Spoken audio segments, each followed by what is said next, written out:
I have not been the person who always believe in active approach in fighting corruption. It has never worked so much anywhere in the world. We have some countries, I think in India, Pakistan, and some part of Asia, some of them have dedicated this special anti-corruption courts or tribunal, whatever you can call it. But when you look at it from what they have achieved so far, you find out that the problem has not been solved because if the institutions are weak, there is little or nothing creation or duplication of any system or institution can solve in a situation like this. So why I think we need more in this country to solve the corruption problem is more or less like a homegrown solution. I look at the possibility of kind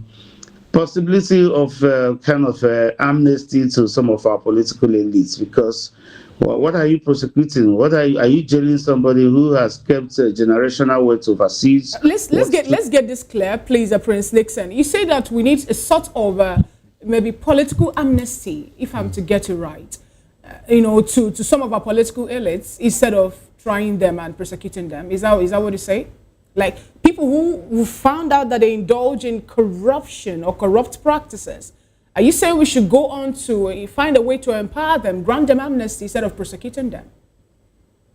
In here, what I'm saying here is that when you look at that, most cases there, the trial is just a deterrent. You can only get one or two. But when you check the history of Nigeria and the level of stealing that has happened here from inception, if you check 20, 30 years back, all the money slashed overseas. We should be looking at a way and policies of repatriating all this money, possibly into agricultural sector and industrial sector.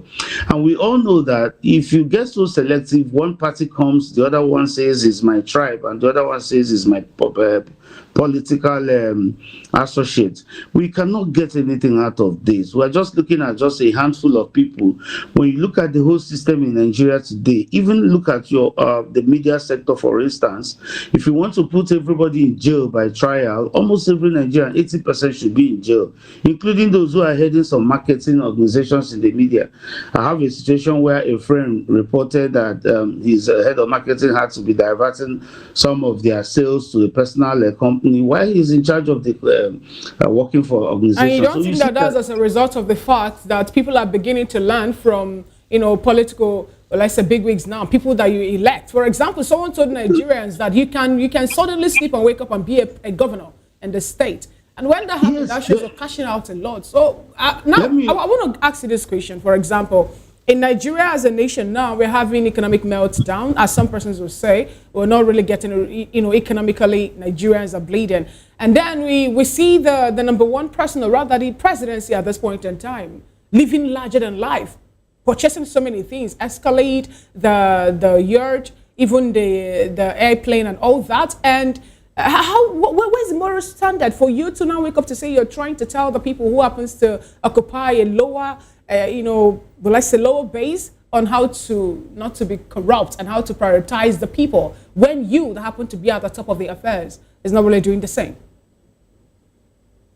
Fact, we can't rule out influence or mentorship in any sector or social class. But I want to give you, I still insist that the institution framework is what is important here. Let's get, for instance, you look at before a politician wins an election or is appointed into an office, he has already declared assets that he doesn't have. So many of them will write fictitious figures and claim they have houses in America, even when they don't have 5,000 naira in their bank account at the day of swearing in. This is a systemic failure. This is an institutional failure. It has nothing to do with the president who is also coming in at that time. So in these situations, what are we looking at?